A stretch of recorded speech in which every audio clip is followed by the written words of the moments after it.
नमस्कार दोस्तों, तारीख थी 23 मार्च 1931।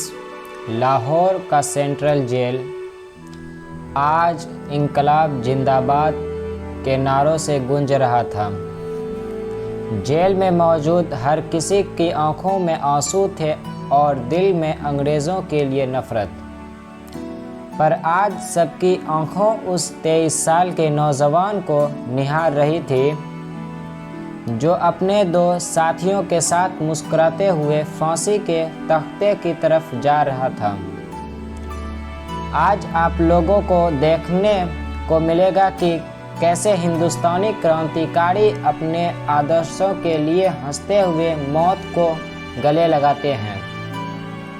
हर कोई उस गबरू नौजवान को आखिरी बार देख लेने के लिए बेचैन था, जिसने जेल में होते हुए भी पूरे ब्रिटिश साम्राज्य की नींव हिला दी थी। वही ब्रिटिश साम्राज्य जिसकी तरफ में यह कहा जाता था कि इस साम्राज्य में कभी सूरज नहीं डूबता। अंग्रेज जिसे बल से नहीं जीत पाते, उसे छल से हरा देते। और इसी अंग्रेज़ी हुकूमत ने आज एक 23 साल की कच्ची उम्र मगर पक्के इरादे वाले लड़के के सामने घुटने टेक दिए। जिस 23 साल के लड़के ने अंग्रेज़ों को इस कदर तंग किया हुआ था कि जिस दिन से वह जेल में आया, जेल को अपने हिसाब से चला रहा था।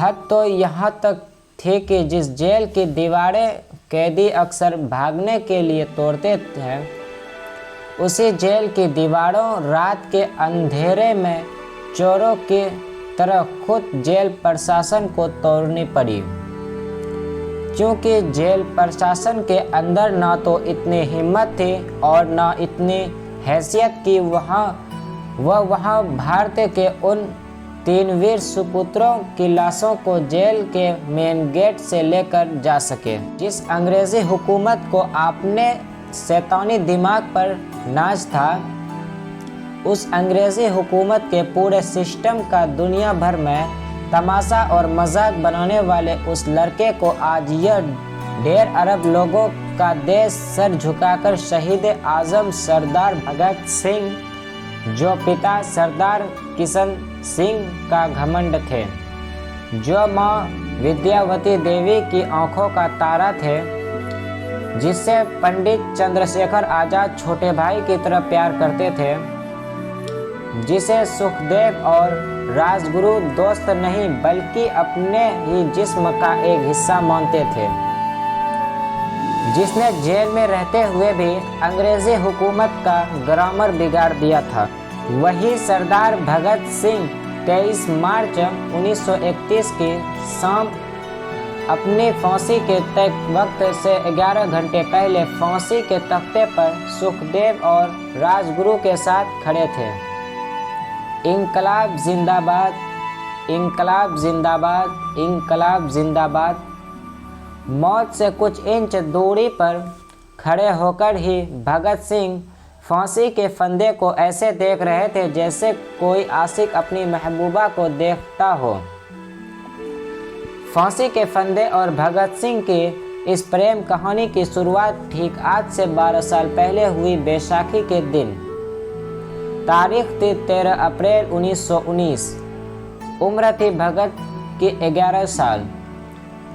सुबह से बैसाखी का जश्न मना रहे उनके गांव को अचानक एक मातम ने अपनी गिरफ्त में ले लिया। पूछने पर पता चला कि घर से कोई 40 किलोमीटर दूर जलियांवाला बाग में अंग्रेज़ी हुकूमत के नुमाइंदे जनरल डायर ने जुल्म और सितम की सारी हदें पार कर दी थी। उसने वहां मासूम और निहत्थे लोगों की भीड़ पर अंधाधुंध गोलियां बरसाई और न जाने कितने नन्हे फूलों को उनकी मां के आंचल से नोच लिया। अगले दिन भगत पैदल निकल पड़े जलियांवाला बाग की तरफ। वहां पहुंचे तो वहां का मंजर बेहद दर्दनाक था। दीवारों पर लगे खून के छींटे अंग्रेजी हुकूमत के जुल्म और सितम की दास्तान बयां कर रहे थे। बच्चों और बूढ़ों की दर्दनाक आवाज़ों अब भी वहां गूंज रही थी। भगत ने एक कांच की बोतल में जलियांवाला बाग की उस गीली मिट्टी को भर लिया जो पानी से नहीं बल्कि सैकड़ों भारतीयों के खून से तर हुई थी। 10 साल के भगत जब अपनी नन्ही उंगलियों से जमीन से मिट्टी खोदकर बोतल में भर रहे थे तो सिर्फ नियति को यह मालूम था कि उस वक्त भगत के हाथों अंग्रेजी हुकूमत की कब्र खोदने की शुरुआत हो रही थी। जलियांवाला बाग की उस मिट्टी को लेकर जो भगत सिंह घर लौटे, वो भगत सिंह अब किसी का बेटा नहीं था, किसी का भाई नहीं था। वो अब लाल खून से सनी इस मुल्क के मिट्टी का लाल था। करोड़ों हिंदुस्तानियों के खून का उबाल था और जुल्म और सितम के मिसाल ब्रिटेनिया सल्तनत का आने वाला काल था। यह वो दिन था जिस दिन अंग्रेज़ों ने हजारों निहत्थे मासूम भारतीयों को तो मार दिया, पर अनजाने में भगत सिंह नाम की एक ऐसी चिंगारी पैदा कर दी जो कुछ सालों के बाद पूरे देश में क्रांति की एक ऐसी ज्वाला भड़काने वाली थी जिसके लपेटों में अंग्रेजी हुकूमत का खाक हो जाना था।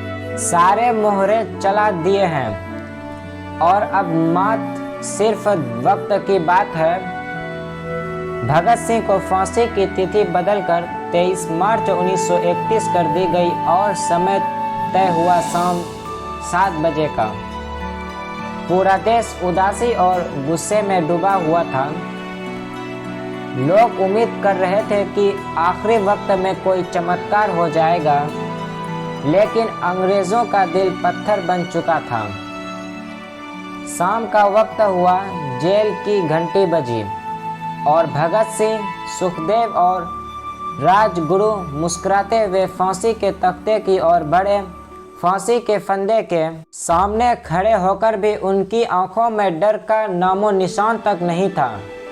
उन्होंने आखिरी बार जोर से इंकलाब जिंदाबाद का नारा लगाया, जो जेल की ऊंची दीवारों से टकराकर बाहर खड़े हजारों लोगों के कानों तक पहुंचा। उस नारे में न सिर्फ क्रांति की पुकार थी, बल्कि एक संकल्प भी था कि उनका बलिदान बेकार नहीं जाएगा। फांसी का लीवर खींचा गया और वह तीनों महान सुपुत्र अपने देश के लिए अमर हो गए।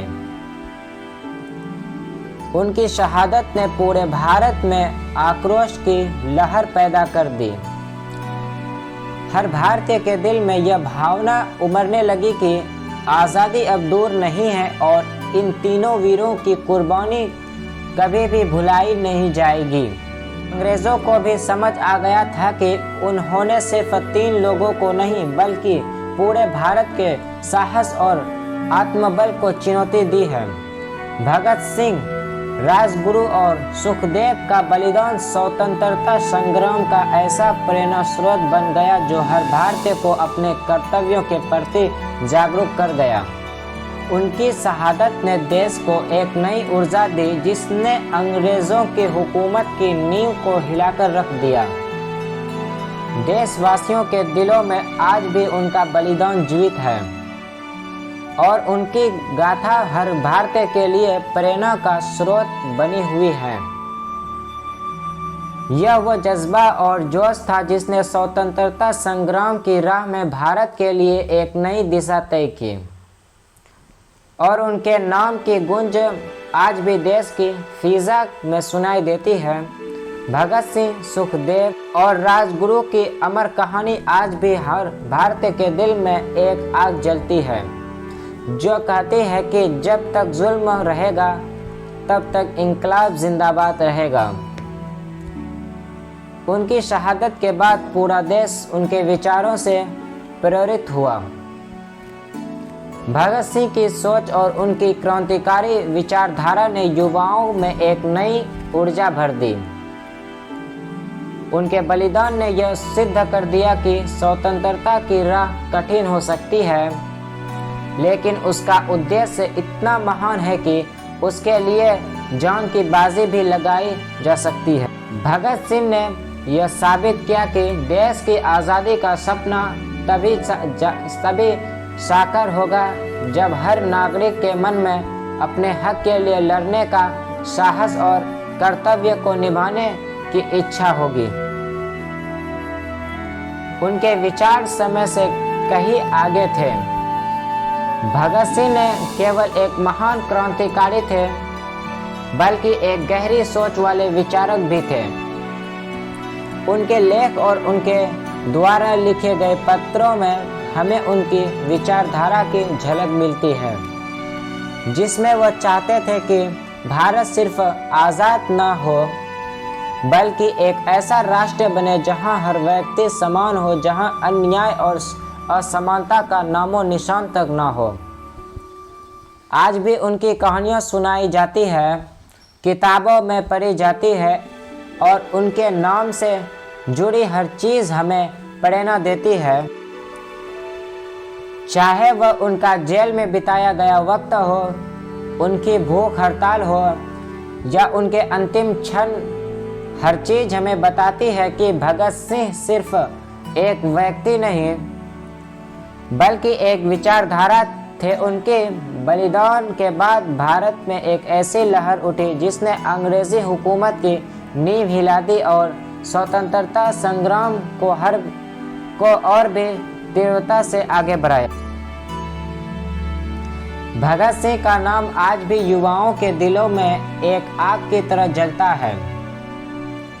उनकी सोच की आज़ादी केवल एक अधिकार नहीं, बल्कि एक दायित्व भी है।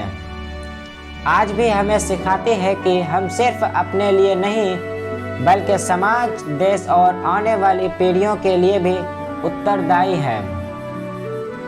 उनकी विरासत हमें यह भी सिखाती है कि बदलाव तब भी संभव है जब हम खुद को बदलने के लिए तैयार हो और अपनी सोच को समाज के हित के लिए प्रेरित करें।